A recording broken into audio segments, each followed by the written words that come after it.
Today, we're going to talk about 2028, when three massive shifts collide simultaneously. This won't hit sequentially, it'll hit simultaneously, and it's going to be wild. Jim, we're not fortune tellers, but already we're seeing the plates moving on how different the political, social, economic terrain is going to be in 2028. And the first big bucket is politics. You just have both parties becoming more and more kind of radical in their tone, radical in their language. You see it with the cursing, you see it with the fighting, you just see it with techniques that we never would have seen in politics. In all likelihood, you're going to have J.D. Vance, a vice president, as the nominee or as a candidate running again as sort of a Trump-like figure with Trump-like style. And then on the left, you're almost certain to have, if not as nominee, a very formidable socialist candidate, someone like AOC, someone in the Bernie Sanders mold. Those are two different worlds, two different styles, but that's a wild differentiation in your politics. With Republicans, the road is very unknown. Yes, J.D. Vance is for sure the front runner, but look at MAGA trying to define itself. And Trump said it the other day. MAGA is me. MAGA is not a set of principles or policies. MAGA is Trump. And so what does that mean for who comes after Trump? And this is where you find the Republican infighting, both personal and ideological. Democrats, they don't know who they are either. We said in an earlier video there would be 20 Democrats on the stage for the first debate. They could be more than that. Yeah, and sticking with your MAGA thing, yes, Trump is MAGA, but MAGA doesn't agree. If you go and you talk to your Candace Owens or your Tucker Carlsons, they feel like Trump has not actually been MAGA enough. Donald Trump pivoted from the promises that we at the time believed to become something completely different. It would have been unimaginable to picture Donald Trump covering up the Epstein files, encouraging more secrecy, encouraging more surveillance, more spying on Americans. And above all, it would have been stunning for us. In fact, we wouldn't have been able to comprehend it that morning in January of last year, that Donald Trump would be cheerleading a regime change war in the Middle East. They really believe in the America first mentality. They really believe that we shouldn't have gone to war in Iran. They really feel like we should be focusing on the working class. I'll be shocked if Tucker Carlson or Candace Owens or someone like that doesn't run and isn't formidable. Even if J.D. Vance is running and has gobs of money, somebody's going to come at them as a MAGA purist, as an anti-war MAGA purist. Yeah, there's going to be no coronation. And on the Democratic side, there's no one to coronate. There's no one who can tell them, are we going to be super lefty socialist, as you hear a lot from online and younger voters, or are we going to be more business friendly, bring people back to normality? But follow the data on that one. If you just look at public polling, AI as a topic is about as toxic of a topic as we've seen in some time. You see Democrats gravitating towards a very anti-AI. We need government regulation, potentially a government takeover of this technology, of those technology companies.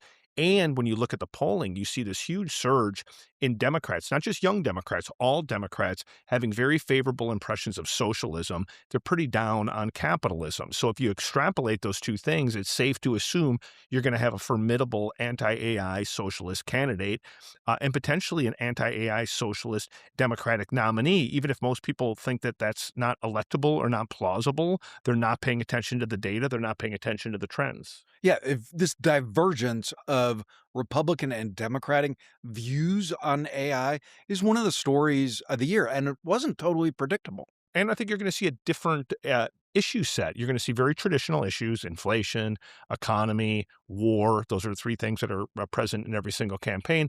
But then you're going to have, should we or should we not regulate AI? You're going to have this big debate about Israel. You have both sides that are very hostile towards our government support for the Israelis. That's going to be a huge issue. And so you're going to see this convergence, this future of defense, drones and space-based warfare merging with traditional concerns about war. So you're going to have a different world, a different issue set. The issue topics rarely change. We just move the buckets around. But this is really different. And to take your first one, AI, Data centers going to be a massive topic of conversation. It's popped up a little bit in the midterms, but it's nothing like what we're going to see coming for 28.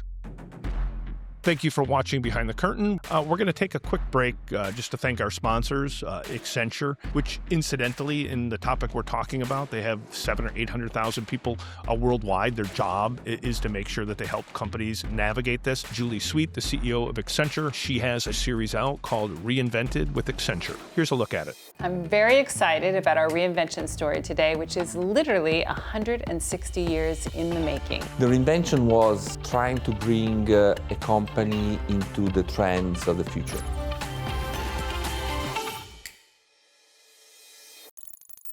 Topic number 2, which is almost anybody who's studying AI and studying kind of where the technology's at and how to get deployed would agree that 3 years from now, it's going to be exponentially better than we could possibly imagine. It's going to be deployed at scale through every company, through every job.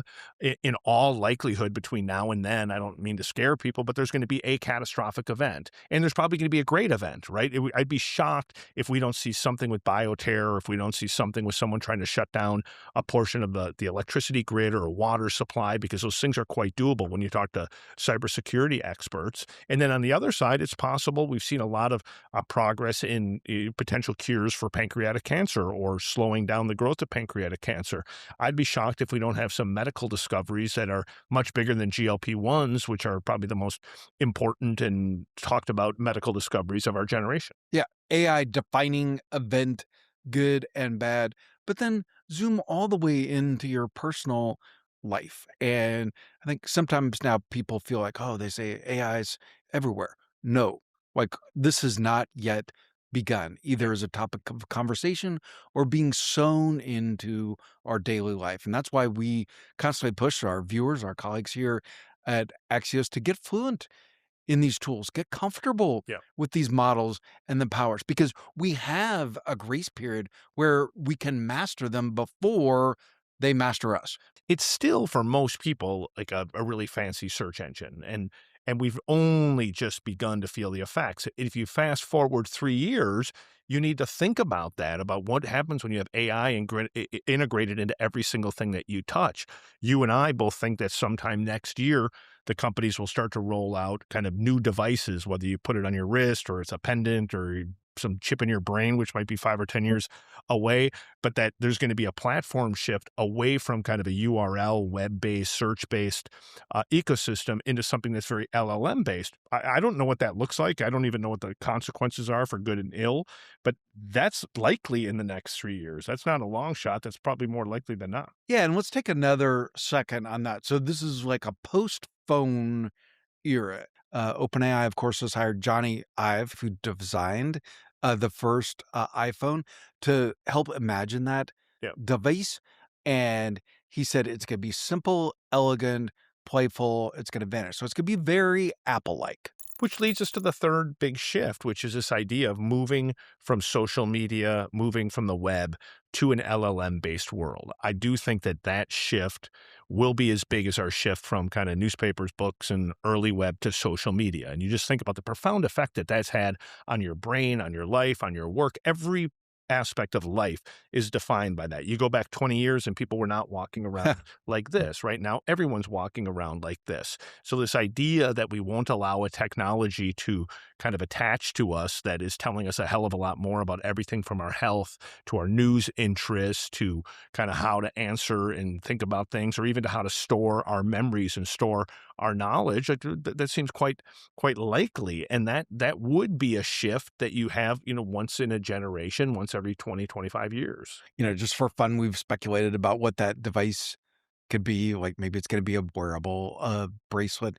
But someone who runs a big company, like you have to plan ahead, and you don't even know if we're going to be using a phone or a laptop. I still think, if I had to guess, it's going to be like either a wearable or a wearable and some kind of pendant, just because you need voice and you need recording. But ultimately, I do think that the operating system for a while will still plug through a phone. I can't imagine a world in the near future where people aren't still phone-based just because people have invested so much in their iPhone or their Android, just like we still use computers almost every single day, even though we still have the phone here.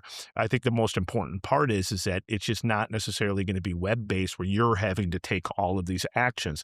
It's taking the actions for you, and it knows a lot more about you and probably works in greater service for you. And I think there's a lot of great things that could come of that. There's also a lot of creepy crap that could come from that. I will say the thing that has me upbeat on this is that right now, at least, the LLM only works if they're smart and they're trustworthy and they're take it to the bank. I can use this in my company. Good. Well, that's different than an algorithm. An algorithm can work even if it's just pumping crap into your brain all day, every day. It's indifferent to the quality of content. An LLM is not. No, and something that I'm super passionate about is by mastering these technologies now, you can help them for you and for the people in your life. You can make them empowering rather than scary. Yeah, and which leads us to the final point, which is this wealth gap. What you've seen happen over the last 20 years, and certainly been sped up in the last couple, is like the rich are just getting like insanely rich. They're getting so much richer than everybody else. And that gap is getting bigger and bigger. You now have an economy that's almost dependent on that top 10% of people to prop up half of consumer spending. Those are the people that are invested in these technologies. These are the people that are invested in these technologies in private markets. So they might get even exponentially wealthier. When you have this level of disparity, you can have real social issues. You could have real protests. People do not like it if they feel like the system is cooked against them. The AI moguls aren't dumb and they recognize this. And so that's why you will listen, you'll hear the AI companies talking a lot about how this is going to be technology for everybody. You're going to hear more conversation about access, and the subtext is exactly what you're talking about. They know it'll be pitchforks in the street. They're well aware of what's happening and what's about to happen. Now, listen, we're at the point right now where none of these companies are really making money. It looks like maybe Anthropic might be starting to turn to profit narrowly, but they're not making a ton of money. Like once they're super profitable, that's when you're going to have, I think, these companies. That's when you're going to have society. That's when you're going to have government say, whoa, we need to figure out a way to share in any wealth that's being created. And it's pumping out opportunity. Lots of people don't feel it, and people are right to be worried about jobs. They're right to be worried about some of these effects of these technologies. But look at what it means for your 3 kids. Look at what it means for the young people in your life, the young people who work here at Axios. Yeah, it's a wild time to be alive, and I think it's a time to really pay attention and to kind of think about the things that we've talked about in this video. Politics, AI, a platform shift, inequality, like they all are going to hit us at once, at scale. Buckle up.